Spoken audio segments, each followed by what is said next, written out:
हे युवा उठो, तुम आशा के तीर्थयात्री हो। जीवन एक तीर्थयात्रा ही है। हम युवाओं को यह भी समझना होगा कि हम न केवल अपने लिए बल्कि इस पूरे समाज, देश और दूसरों के लिए भी जीते हैं। युवाओं उठो और जागो, क्योंकि यही एक समय है जब तुम इस संसार के लिए आशा की तीर्थयात्री बन सकते हो। देख वक्त कहे अब वक्त नहीं, देख वक्त कहे अब वक्त नहीं। उठो जैसे रोशन करे सूरज कहीं, उठो जैसे रोशन करे सूरज कहीं। जय यीशु। तो मेरा नाम साची एक्का है और मैं दर्री जमनीपाली पैरिश से हूँ। तो आज मैं यहाँ एक बहुत ही महत्वपूर्ण विषय पर बात करने के लिए उपस्थित हूँ। तो उस विषय का नाम है, हे युवा उठो, तुम आशा के तीर्थयात्री हो। युवाओं का जीवन हमेशा से प्रेरणा और परिवर्तन का प्रतीक रहा है। जब हम कहते हैं हे युवा उठो, तो इसका अर्थ है कि हमें अपने भीतर की शक्तियों को पहचानना और उसे जगाना है। आज का युवा समाज का सबसे सक्रिय और ऊर्जावान हिस्सा रहा है। हमारे देश का भविष्य युवाओं के हाथों में है और यही कारण है कि हमें अपने जिम्मेदारियों और कर्तव्यों का एहसास होना चाहिए। हम युवाओं को यह भी समझना होगा कि हम न केवल अपने लिए बल्कि इस पूरे समाज, देश और दूसरों के लिए भी जीते हैं। आशा के तीर्थयात्री होने का अर्थ है कि हमें अपने सपनों को साकार करने के लिए संघर्ष करना होगा और यह संघर्ष कभी भी आसान नहीं होता है, लेकिन यह हमें मजबूत जरूर बनाता है। हमें हमेशा अपने लक्ष्यों का पीछा करते रहना चाहिए, चाहे उस राह पर कितनी भी कठिनाइयां और बाधाएं क्यों ना आए। आज के समय में हमारे पास तकनीकी ज्ञान और संसाधनों की कोई कमी नहीं है और यही कारण है कि हमें उन सब चीजों का सही तौर तरीकों से उपयोग करना आना चाहिए। शिक्षा, नवाचार और सामाजिक सेवा के माध्यम से हम न केवल अपना जीवन संवार सकते हैं, बल्कि हम इस समाज में एक सकारात्मक बदलाव भी ला सकते हैं। जब हम अपने सपनों का पीछा करते हैं, तब हम न केवल अपने लिए बल्कि दूसरों के लिए भी एक प्रेरणा बनते हैं। और मैं यह भी कहना चाहूंगी कि हे युवा उठो, तुम आशा के तीर्थयात्री हो का संदेश हमें हमेशा याद रखना चाहिए, क्योंकि यह हमारे लिए एक आह्वान है कि हम अपने भीतर की शक्तियों को पहचानें, अपने लक्ष्यों का पीछा करें और इस देश को एक नई दिशा दें। और अंत में मैं इसका समापन एलियोनोर रूज़वेल्ट के कहे गए कुछ सुनहरे शब्दों से करना चाहूंगी, जो कि कुछ इस प्रकार हैं। The future belongs to those who believe in the beauty of their dreams. Thereby, the youth is the gift of nature and age is an art of work. धन्यवाद। आदरणीय फादरगण, आदरणीय सिस्टरगण और मेरे उत्साह से भरे हुए युवा साथियों और कठोरा पैरिश, जय यीशु। आप लोग बहुत उत्साह हैं। मैं कोसाबाड़ी पैरिश से आपके सामने उपस्थित हूँ। हे युवा उठो, तुम आशा के तीर्थयात्री हो। जीवन एक तीर्थयात्रा ही है। तीर्थयात्रा ईश्वर की, राज्य की ओर, तीर्थयात्रा अपने खुद की ओर। और इस तीर्थयात्रा करते हुए हमें मार्ग की जरूरत पड़ती है। अगर हम सही मार्ग पकड़ लेते हैं तो हमें यात्रा में आसानी हो जाती है। बाइबल में लिखा है, जो विनाश के मार्ग में चलता है वह क्रूस की शिक्षा को मूर्खता समझता है। जो मुक्ति के मार्ग में चलता है वो ईश्वर के सामर्थ्य है। मार्ग हमारे जीवन में, यात्रा में सफल बनाने में हमें बहुत महत्वपूर्ण योगदान देता है। हमें सही मार्ग चुनना चाहिए, सही लोगों के साथ रहना चाहिए। वो लोग जो भटक गए हैं मार्ग से, उन्हें सही राह में लाना चाहिए, उस यात्रा में लाना चाहिए जो आप यात्रा जी रहे हैं।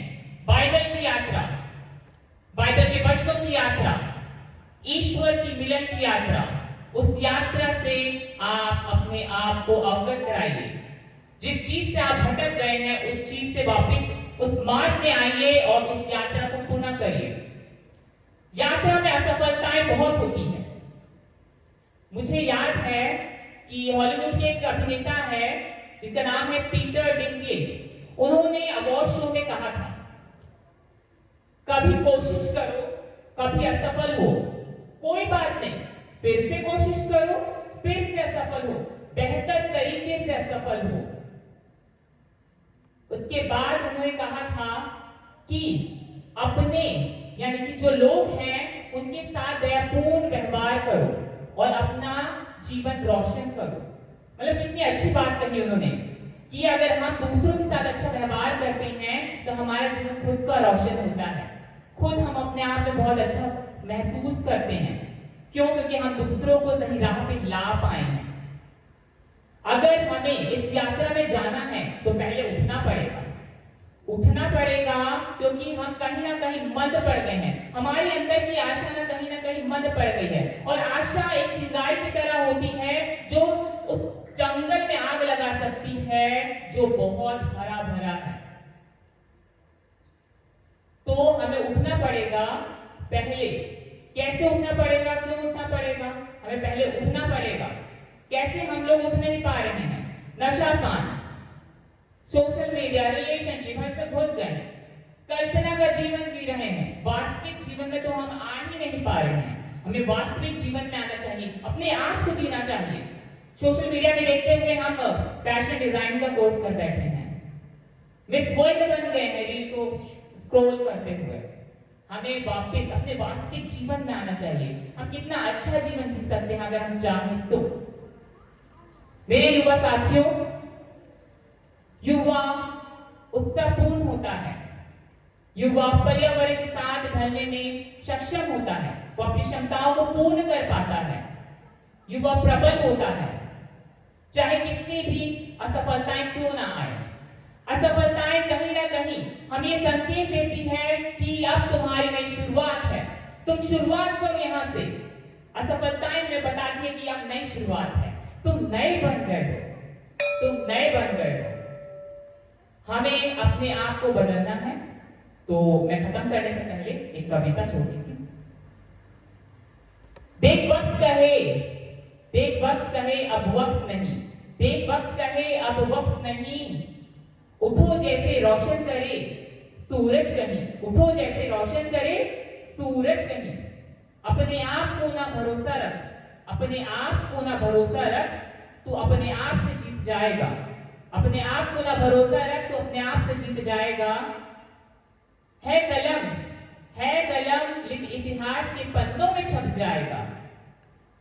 पर कर भरोसा अपने आप में, पर कर भरोसा अपने आप में, तो तू इंसान कहलाएगा, तो तू इंसान कहलाएगा। खत्म करने से पहले केवल एक बदलाव आपकी जिंदगी बदल सकती है।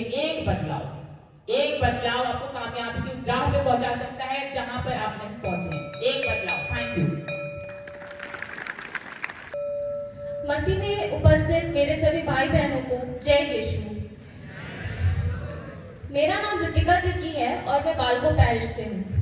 आज मैं आपके सामने इसलिए खड़ी हूँ ताकि आपको इस समय की गंभीरता के बारे में बता सकूं, जिसमें हमारा जाग उठना बहुत जरूरी है।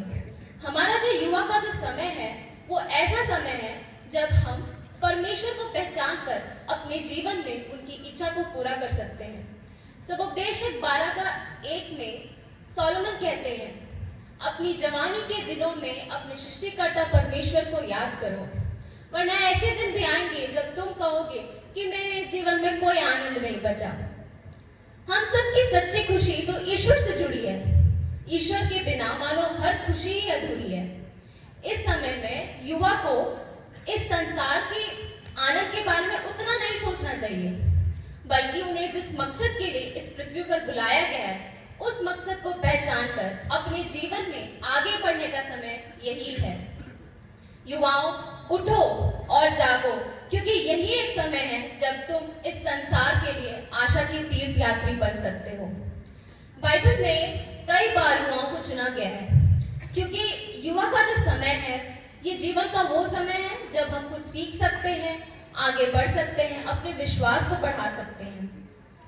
जैसे कि यिर्मयाह को परमेश्वर ने युवा होने के बावजूद एक भविष्यवक्ता के तौर पर चुना और उसको विश्वास दिलाया कि वे डरे नहीं, क्योंकि ईश्वर उनके साथ है। इसी तरह युवा दाऊद ने एक पत्थर ऐसा मारा कि गोलियत जैसे विशाल योद्धा को मार गिराया और फिलिस्तीनी डर के ही भाग गए।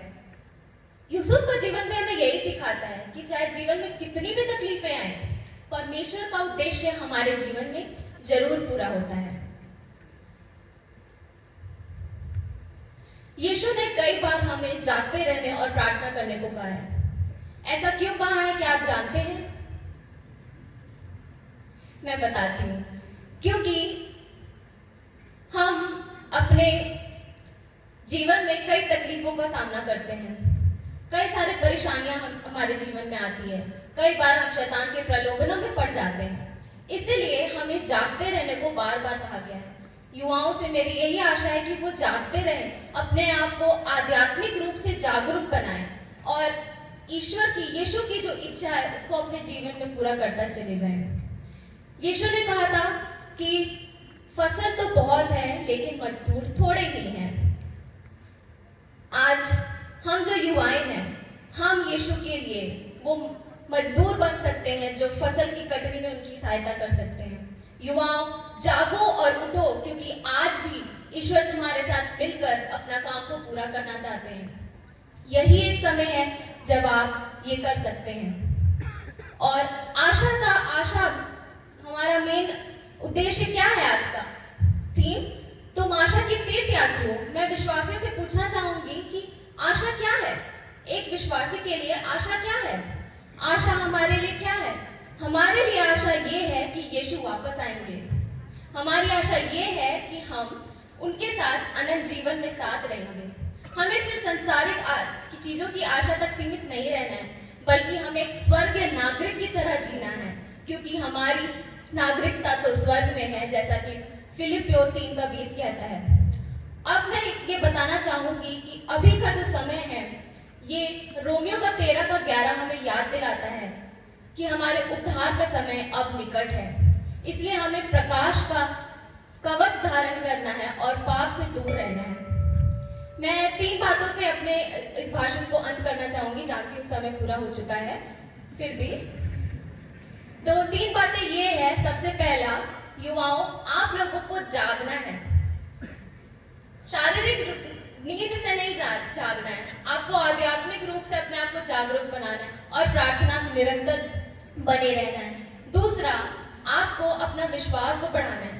आप अपने विश्वास को कैसे बढ़ा सकते हैं? आप रोज बाइबल पढ़िए, उसे समझिए और परमेश्वर से प्रकाशन की प्रार्थना कीजिए कि आपको वो प्रकाशन दे। इसी तरह आप अपने विश्वास में बढ़ते चले जाएंगे। और तीसरा, जैसे कि मैंने कहा कि यीशु आपका इस्तेमाल करना चाहते हैं अपने कार्य के लिए। यदि आप सोते रहेंगे तो आप यीशु की आवाज को नहीं सुन पाएंगे। अब समय आ गया है कि हम अपने आप को पवित्र रखें और हर अच्छे काम के लिए अपने आप को तैयार रखें, ताकि हम यीशु के काम के लिए बुलाए जा सके। आखिरी एक और पद से मैं खत्म करना चाहूंगी। सबोपदेशक 11:9 से 10 में कहते हैं, किसी और ने ऑलरेडी बताया है इस बात को, फिर भी मैं कहना चाहूंगी, अपनी जवानी के दिनों का आनंद लो, लेकिन ये भी याद रखो कि तुमको अपने हर काम का लेखा परमेश्वर को देना पड़ेगा। इसलिए अपने जीवन की चिंताओं में उलझकर मत रहो, क्योंकि जवानी हमेशा नहीं रहती। धन्यवाद। जय यीशु।